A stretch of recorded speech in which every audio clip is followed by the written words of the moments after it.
Hello, everyone, and welcome to the Voices of the Met, powered by the Met Baby Shop. I'm your host, Imani, and today we have a very special guest for y'all.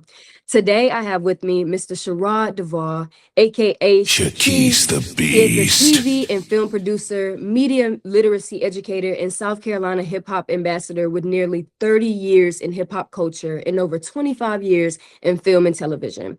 He is the founder of OTR Media Group, a Columbia-based leader in cultural intelligent media, and has worked on hundreds of projects for brands and outlets including 50 Cent, VH1, BET, ESPN, and Extra, just to name a few.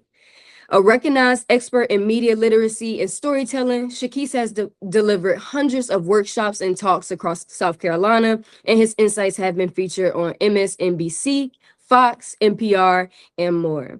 Not to brag, but this accomplished man is also my uncle.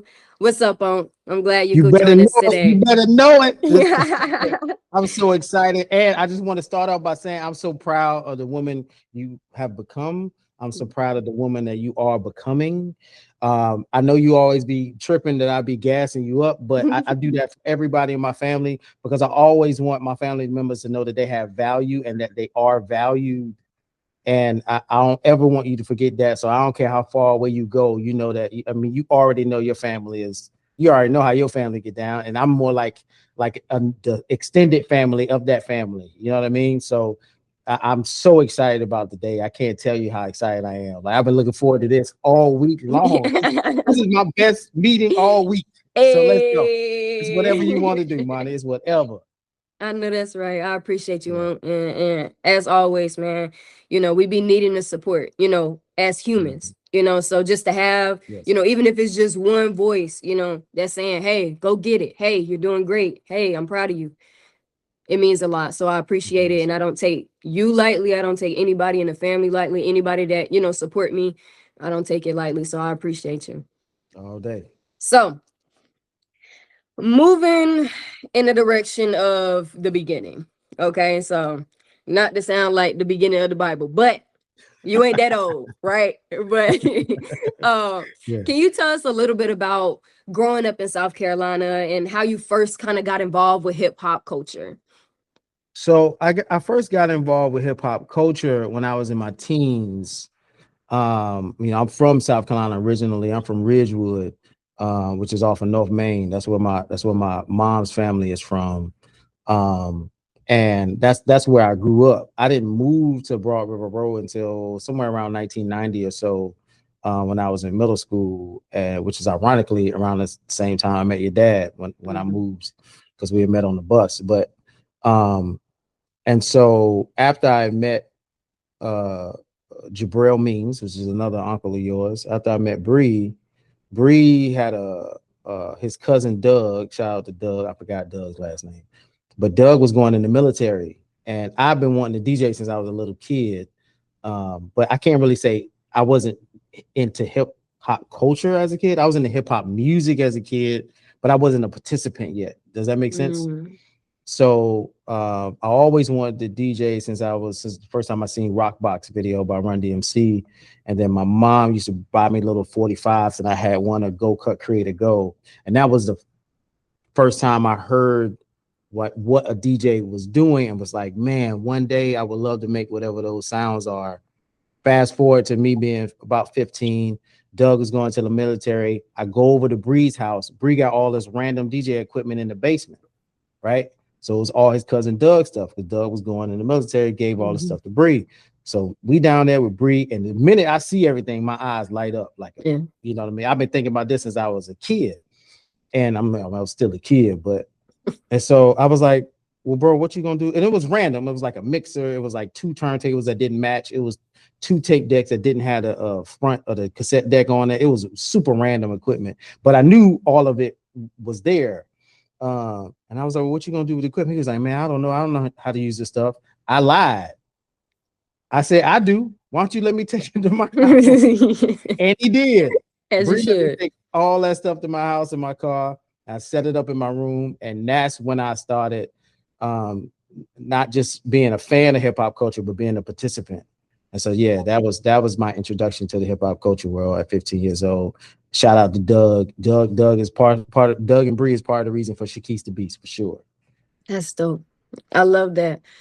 And so I kind of want to dive just a little bit deeper into music. Like some people enjoy music because it's just music and get you up where it can match your feelings. Some people see music as art. I'm one of those people who just see it as poetry. And so it's like when you're mixing that, what are you feeling? Like how do you know what song to Wow. mix? Like what do you like what's going in your head? Because I feel like it's art. I got a part of it for me is absolutely art. I believe art is I believe that art, at least the highest forms of art, are like a spiritual manifestation, right? I can't necessarily say that it's the training part of art that makes it art. I think it's a spiritual manifestation of something, some energy, and I know that to be true because that is what I've that's like the engine that powered me when I DJ. Still to this day, if I'm playing music, that's like the engine that powers me, if you will. You know what I mean? Like, because people would ask me, like, when do you know how to play a record, or when you know what record to play next?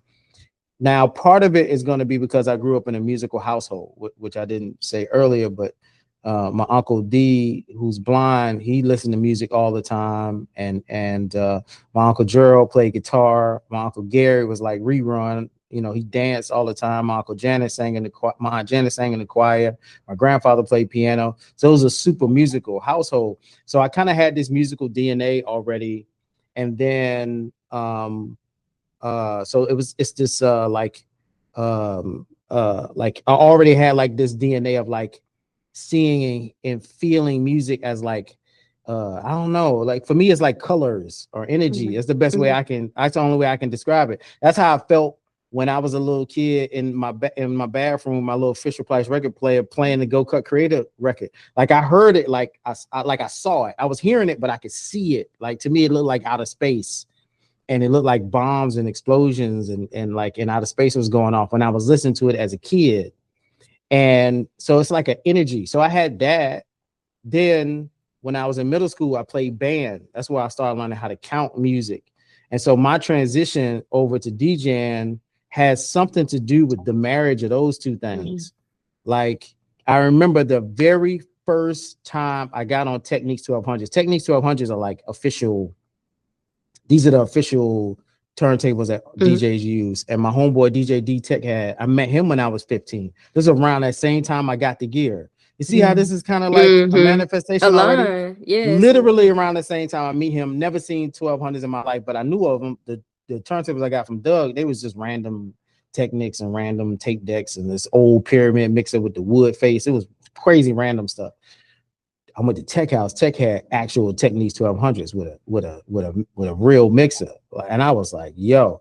The very first time I was on those turntables, I remember that night vividly. He was trying to mix. It's this record by Stephanie Mills called "Something in the Way You Make Me Feel," and he was trying to do a blend with that and a beat, and I immediately could hear that it was off beat. Like Mhm. it was on beat, but if you know anything about music, there's a one, a two, a three, and a Mhm. four. So Mhm. he was bringing the acapella in on the three instead of on the one. And so I'm listening to it and I'm like, bro, in my head, I'm like, that's not, it's on beat. Like if I was nodding my head, it would be right, but it ain't on beat. I just touched it one time and was like, that's better. You know what I mean? Mhm. And he was like, oh, damn. He was like, you want to play around with it? I was like, please. Instantly, I was mixing. So a part of it had to do with me being able to count music and knowing where bars and measures was, but the other part of it was just this spiritual manifestation. I just know people would ask me, even when I was like really like at my apex, when I was MTV and doing all that stuff, and I'll be doing these big parties, and people be like, "How do you know?" Like my whole thing was making people lose their mind. That's what people remember me for. I think why they love me so much is because I was like, I want to take you on a journey, right? Mhm. Like, and I always saw music as escapism. And I don't know if you ever been in a party that made you do that to where you forget everything. Like everything becomes either about the music or the people that you with, Yeah. and it's not until the lights come on where you go, oh my God, I'm Oh on planet snap. Earth. I forgot I was on Yeah. Earth. You Like, know what oh I mean? snap, it's 3 Oh o'clock. yeah, Let this me is yeah, hey. exactly. That was my thing. Like I never played the same song twice. Like it was this whole thing I had where I was like, I want to capture people where they completely forget about everything that's happening in their life. And people would ask me, like, how do you know? Like, man, you played like these 3 records in a row, and people went from wow to like it just the roof blew off. And I'd be like, bro, I don't know. Like, I can't tell you what the magical recipe is because I think it's a spiritual manifestation. I just know, like, I'm reading people and I'm looking and I'm going, okay, I need to play this next. That's all I can tell you. Every DJ that I've even worked with or like tried to help DJ, it's the same thing. I'd be like, I just read the crowd and somehow the spiritual energy flows through me and goes, play this next. And I go, got it. And I'll play that. And then I'll be like, oh, then that'll go with this record and this will go with that record. So I can't, I really do think it's some sort of no different than like painting or, how people are with fashion or how people are with, any type of artistic discipline. I think is a spiritual connection, and you just kind of let it do its thing. And hopefully you had a skill that can contain it when it passes through you. You know what I mean? Yeah. It sounded Man, real deep, but that's dope. Yeah, like I that's all I loved can it. think about. You know, I'm all for the deepness. I'm all for it. Oh, What? I know. I'm sitting here like, man, like now that's hot though. Now that's hot though, because I think, Mhm. just I guess to baby feed it to the viewers, it's kind of like you're being able to see the sound waves in colors and Yeah, projection. So it's like 100%. you're able to hear it but see it, and because you can see the sound waves and what need to be in what place, Mhm. you already know because you feel it. Another so there's this, most people that have like really advocated for me, particularly once I started getting into the national like DJing. I did satellite radio, and of course my work with Hot 3.9, all the radio stations in South Carolina. So when people would advocate for me, they would always say Shekeese's programming is insane. Like his ability to play records, like somehow he knows like what records to play next. That's what I was kind of known for, going back to that journey that I would take people on when I DJ at parties or in clubs. And like that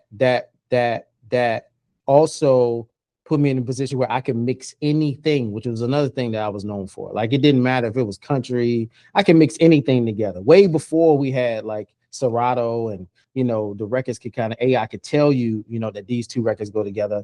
I could catch any beat, any rhythm because I could count it, but the other thing was I could just see it. I don't know.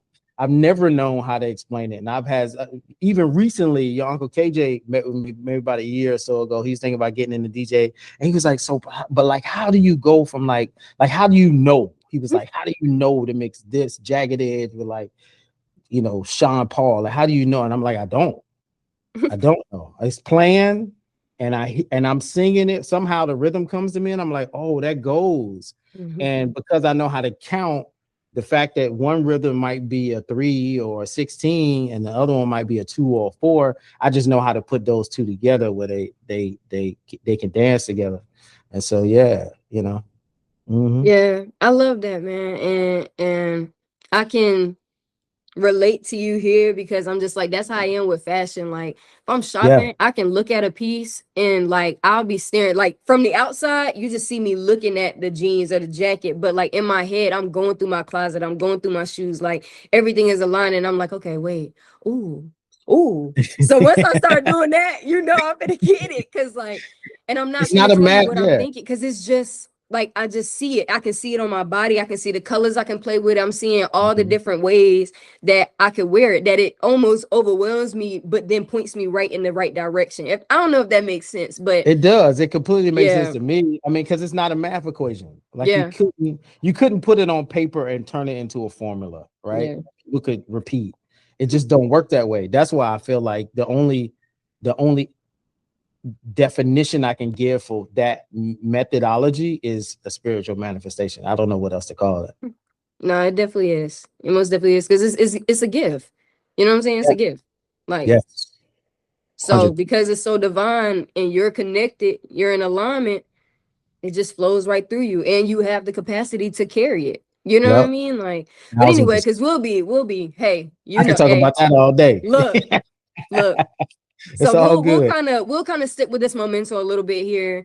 Sure. And so I want to ask you, I know you work with a lot of major brands and outlets, like kind of like we discussed here, BET, ESPN, VH1, 50 Cent.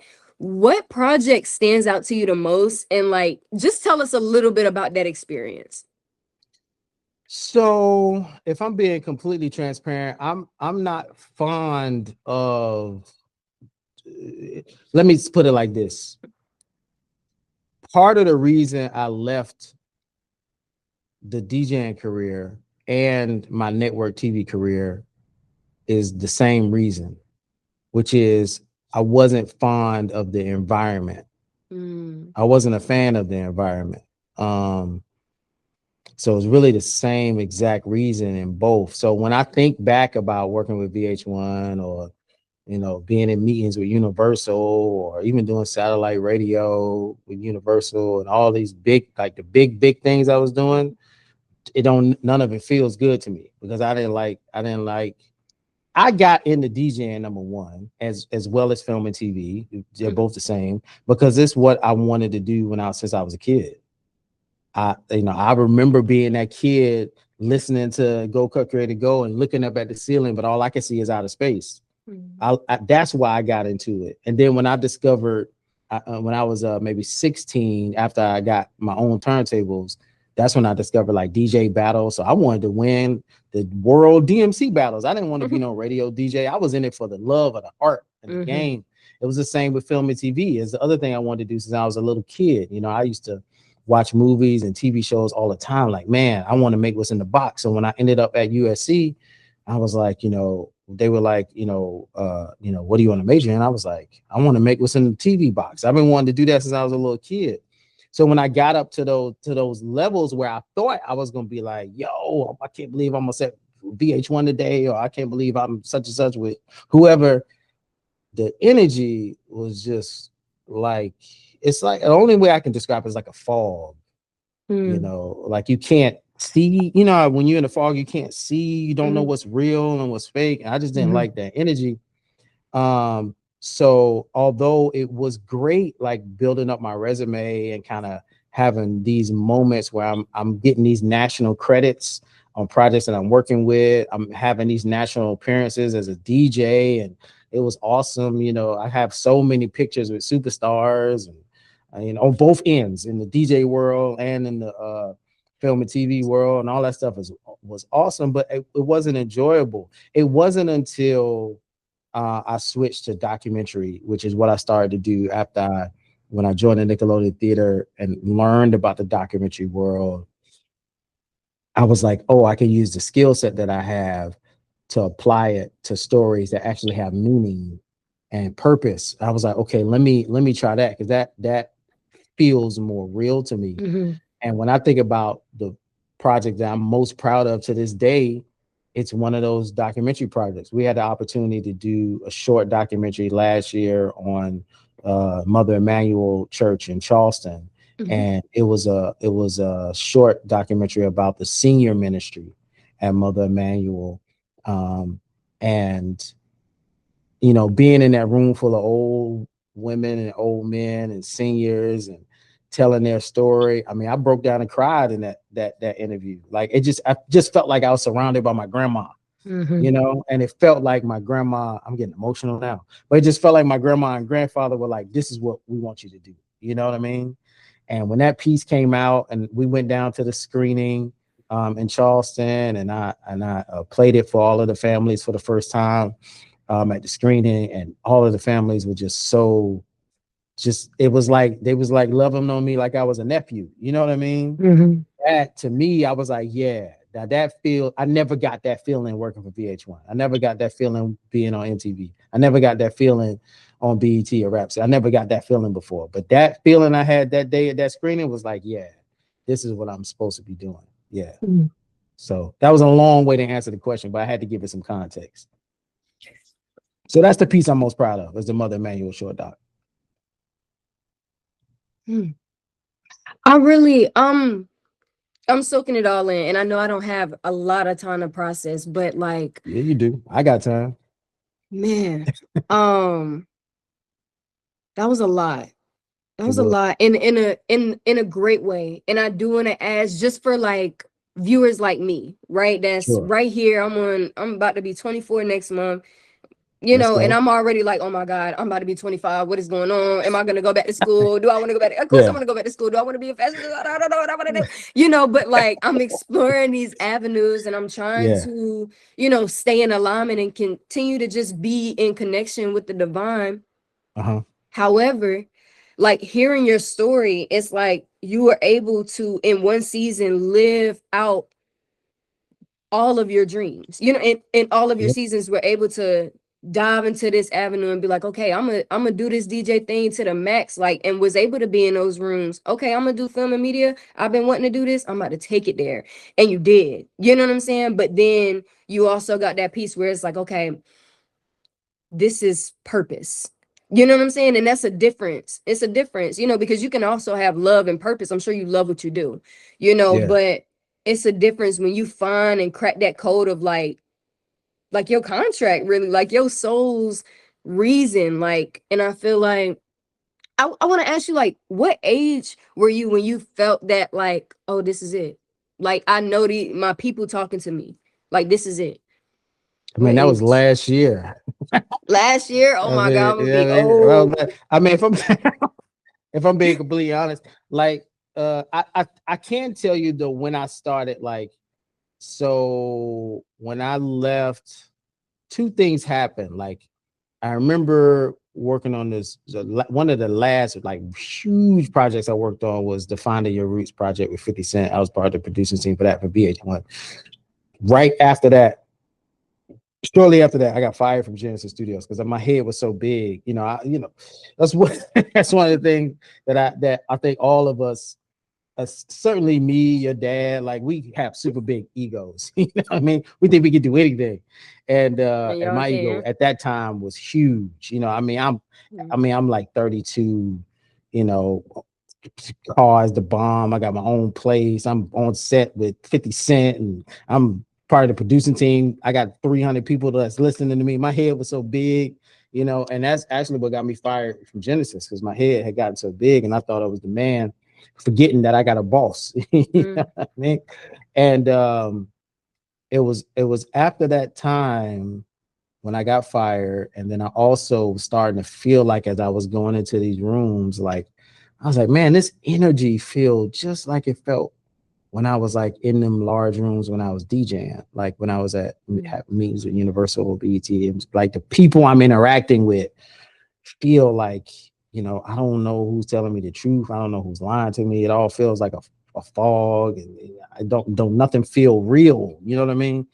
And I felt that same energy the same year I got fired from Genesis.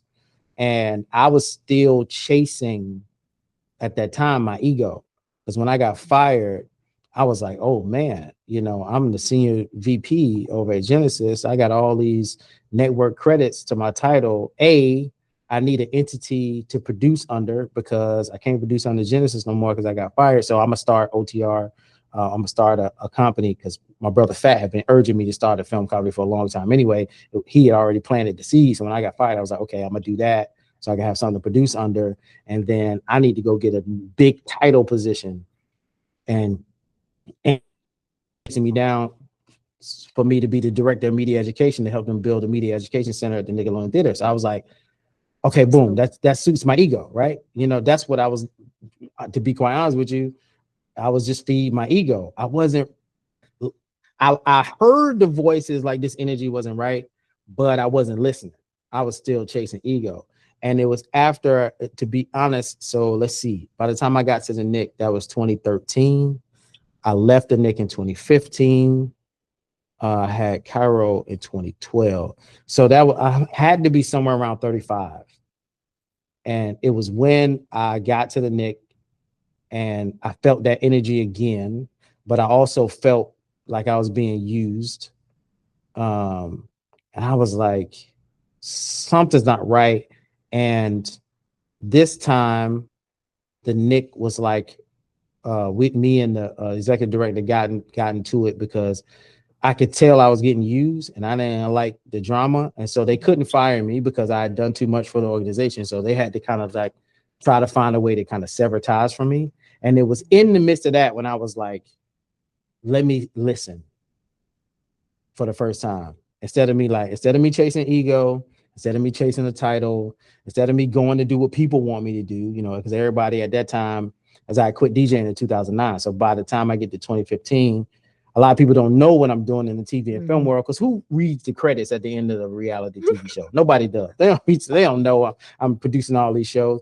And so people was pushing me to go back to Shekeese the Beast. We were doing a hip hop festival at that time, but I was like, that's not. I was like, let me sit and listen to this energy, and the energy was like, it's time for you to do things that have a purpose. It's time for you to do things that still uses your skills, still uses all the things that you are. So I would say that for me came around 35 years old is when that happened. So yeah, I mean, it's only 10 years from now, Monty. Ain't that far. And at the same time, to be quite honest with you, Monty, I feel like, I don't know this to be true, but I feel like your generation, particularly you, because I follow your podcast, I feel like y'all are a little bit faster to that, to be honest. And maybe I'm wrong. I mean, I'm it's from the outside looking in, but I was slow to that. Like I was hearing the whispers of things like energy and listening to, you know, God, like in a way where I'm not chasing like my ego or a dollar or like my ambition. I'm kind of looking at it more like, well, what do I want to do? You know, that wasn't an energy that I thought that I could listen to. You know, I thought that me thinking about what I wanted to do was like selfish. So let me not do that. Let me go, you know, and finish this ambition ride. Does that make sense? Yeah, And of course. so I don't know if that's true, but I feel like from what I see when I engage with folks that are in their 20s, and there's a couple that work with OTR that are in that same age range. That's the energy I'm feeling like I'm hearing more of like, what do I want to do? And I'm like, man, that's awesome. Because I wasn't thinking about what that was till I was at least 10 years older than y'all, you know? So Yeah. I don't know if that makes you feel any better, but Dad, LOL. I'm gonna give it to you. Uh, I Yeah. appreciate that. And just from the inside looking around, as I'll say, I do think my generation is way more self-aware. Um, and connected. It's a couple of us that's definitely just connected, but I do think that's because of y'all. You know what I'm saying? Y'all Mm, kind of went through, like you mm, said, you had that epiphany at 35, and you're like, okay, I need to listen to myself. I need to bet on myself. I need to do something with purpose. So that means Cairo, when he's 9, you can tell him that. Do you see what I'm saying? So exactly. now it's different. I don't have to learn that at 25, at 35. I learned it at 9. I exercised it at 11. Okay, I'm good. It's stone. You see what I'm saying? Like Yo, that's legacy though. That's Monty, I purpose. literally, after I had Kai in 2012, I literally said, I remember I was on set for like Dog the Bounty Hunter or something like that. And I was like, yo, what am I going to tell my son I do for a living? Am I going to be proud to be like, oh, check out this episode of Dog the Bounty Hunter? You know what I mean? Yeah. I was like, it got to be something more than that. I literally said that. So it's so interesting that you said that because I said that way. And that was the energy that really pushed me away from that world. Like, I got to figure out like how I can do something that I can be proud of. But also, I want to do something that my son is proud of. So he knows that, yes, you can go out here in this capitalist junkyard and make a living, but you don't have to do that in the way that where you're not in control of the ship. You know, you can still be in control of the ship doing what you want to do and still take care of your self in this capitalist, what I call capitalist junkyard. So I love that terminology. And mm, yes, that what you just said right here for the viewers, for your son, for you, is what our parents said. Well, some of our parents, I'm not gonna speak for everybody, but for some sure. of our parents that, you know what I'm saying, said that to us. So now, you know what I mean, I have like 50 million things I'm doing because I love it all. You know what I'm saying? And I know I can do it all. And as long as, I'm doing what I need to do and I'm not burnt, like I'm taking care of myself, I'm not burning out, Yes. I'm cool to do Yes. whatever I want to do. You know what I'm saying? I'm young, I ain't got no kids. You feel me? Like I'm Yeah, I about do to, feel you you. know what I'm saying? I'm about to plant these seeds and see what sprout and see what Yep, my life look like at 30, at as you 35. You know what should. I'm saying? Amen. But Amen. I love this conversation. And I do want to ask you one question before we switch gears. I want to ask you a little bit about the media literacy and education. Yeah, sure. I think you said you started at Nickelodeon.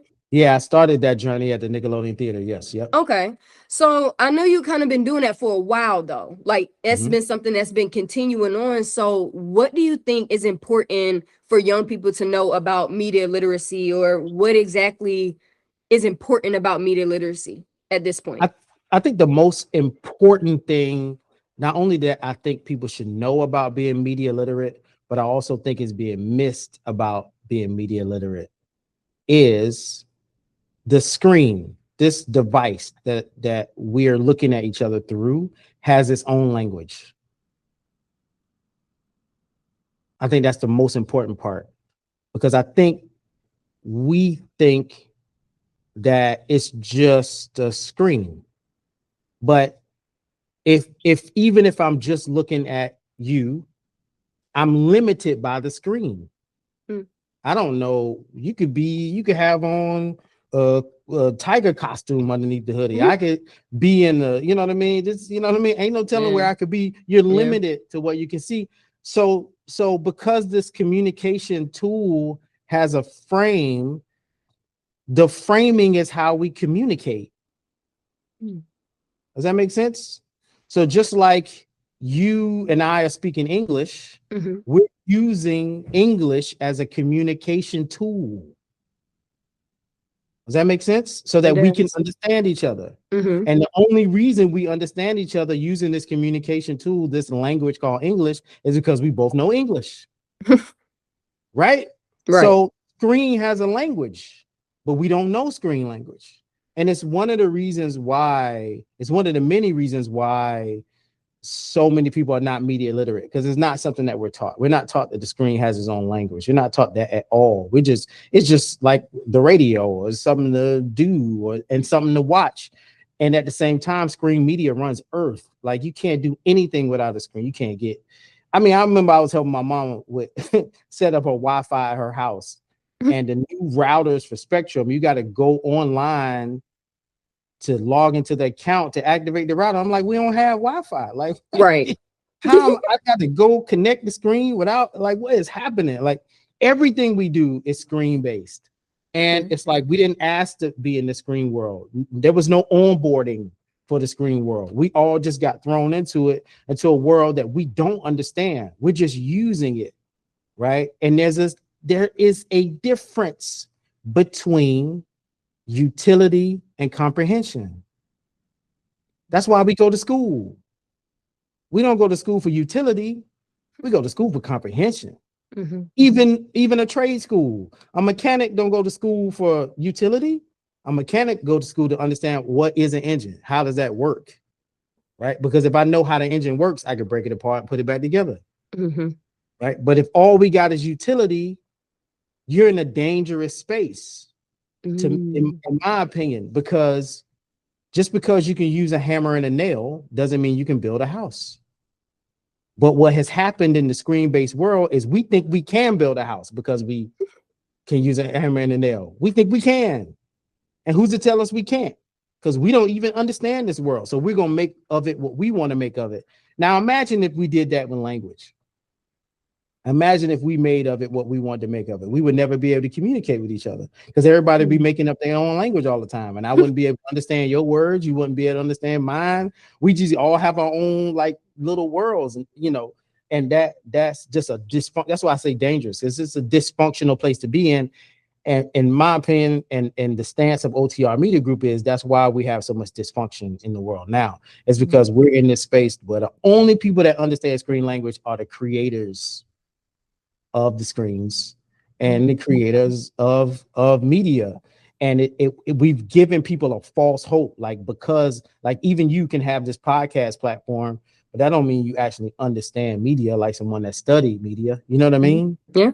Right. So the idea that this shot is a medium shot and a medium shot only communicates who and what, That's not something that you're thinking about when you do a podcast. That's something that I think about when I'm working behind a TV camera for VH1.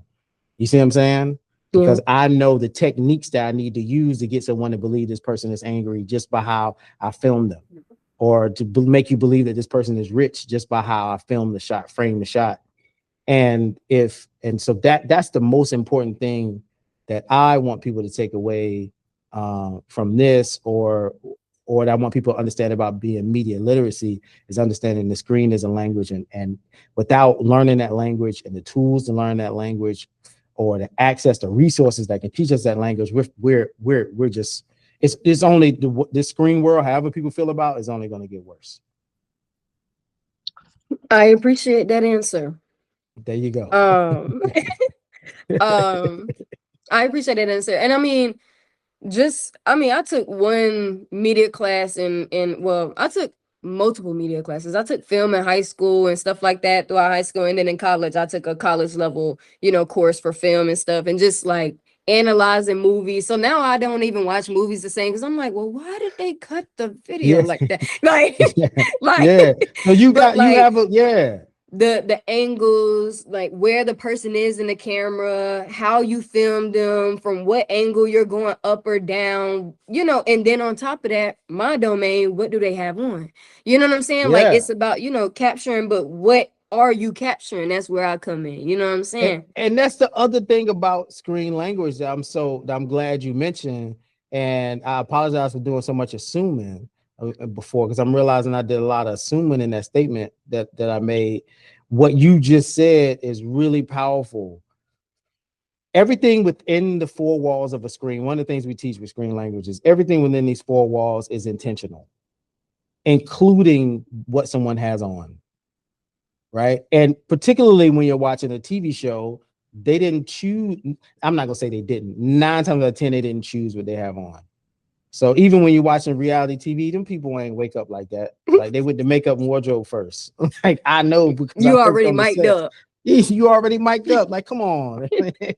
Come on, with lipstick on, fresh up, come on. Like, you just show up with the Bentley parked, and this is what you went to a lunch. Like, good morning, girl. You did not wake up. All right. You know what I mean? No.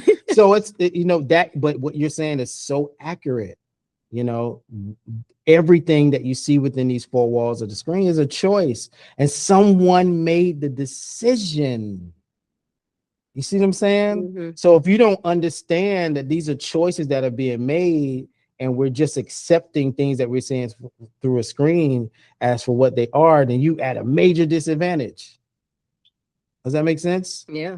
And so that's my thing, is if we understand that this is a language and this is how that language is used to communicate, then at least we have some control in the world. We're like, okay, I have at least an understanding of what's happening to me, since they want me to be on the screen all the time. You know what I mean? Yeah. At least I have some sense of control. Yeah. You feel me? Yeah, most definitely. I mean, we could sit here and talk for hours, man. So I definitely y'all, we're gonna continue this on my podcast. Y'all look out for that too. Because this is dope. This is dope. And it's so much more I want to dive into. I know our listeners is probably like, wait, but what about AI? And just let's just hop for right now. Let's just hop for right now, because I hear the questions before we even post this video. Okay. But yeah. I'm just want to switch gears here so we can, keep it in, time frame. It's your world. So I'm just in it. I'm gonna ask you 2 last questions, okay? So for someone looking to break into film, TV, media, hip hop, DJ, whatever, from a small market like Columbia or South Carolina in general, what would advice be? I'm so glad you asked me that question. My advice to specifically folks in where I'm from, South Carolina, whether that's Orangeburg, Charleston, Columbia, Aiken, Santee, Bamberg, Bluffton, I don't care, is to use what you have. That's how you get in the game, by using what you have. One of the things I teach a class up here at the University of South Carolina, which is where I'm at right now. And the class is designed around helping students go from student to professional. And one of the things I tell students all the time, because students will come to me and be like, you know what, I want to write. I want to be a writer. You know, I want to be a screenwriter. I want to do screenplays. I'll be like, okay, cool. Show me some of the stuff that you've written. Oh, I haven't written anything. Well, then you're not a writer. Because you know what a writer gonna do, Monty? They're gonna write. Right. They don't care about whether or not they got the right tools. Yeah. You know, someone that wants to do fashion, they're gonna put clothes together with at Dollar Tree. Mhm. You know what I mean? And nigga, you can be like, yo, how did they put that together? And they can be like, yo, I just did this at 5. But it's what they do. And the person that has that passion for that, they want to do that. And that is the most important thing is to do, particularly in an age where everybody has a device. So everybody can be a director. Everybody can be a storyteller. Anybody can be a DJ. There's so many free music apps. You can start curating playlists this afternoon and then share them. That's the other important thing is if you do, then you got to share it. You got to let people know, hey, this is what I do. And I love doing this. If you can do them two things, start doing whatever the thing is that you want to do, and then start sharing it with the people around you, that's automatically how you build community, automatically. And then you just go from there. After that, it's just persistence and consistency. That's it. That's dope. I appreciate that. Indeed. So lastly, of course, what does it mean to be a Met baby? When you're wearing your hoodie, you wearing a shirt, wearing some merch, what does that mean to you? Yo, I love that question. What does it mean to me to be a Met baby? I'm so proud of being from South Carolina. I don't even know how to. It means everything to me specifically because of one specific reason. I think when people think about Black people in South Carolina, they always think about the past.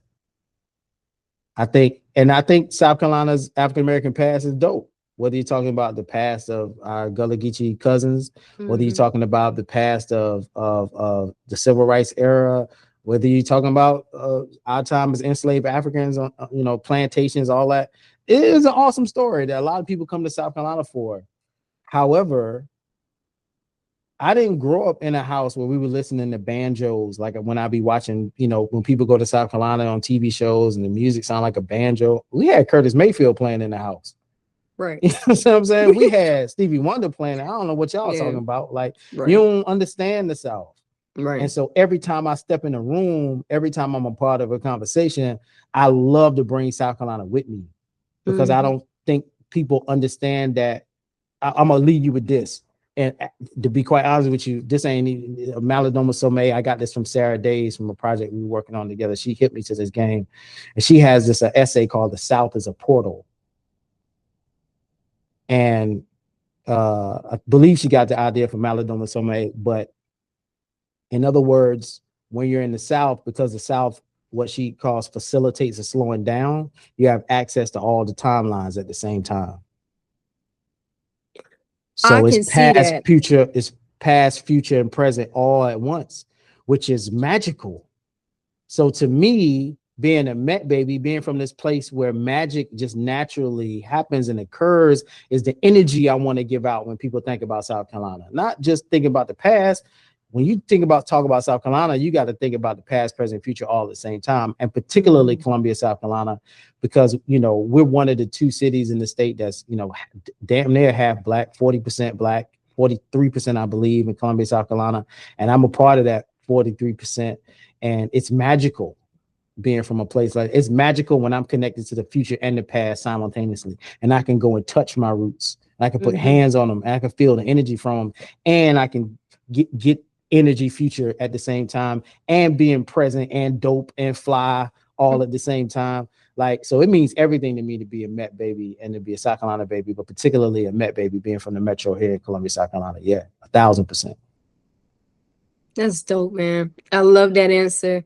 And you already know I love you, man. That was dope. I love you, Money. The so one I and only. appreciate The you, only man.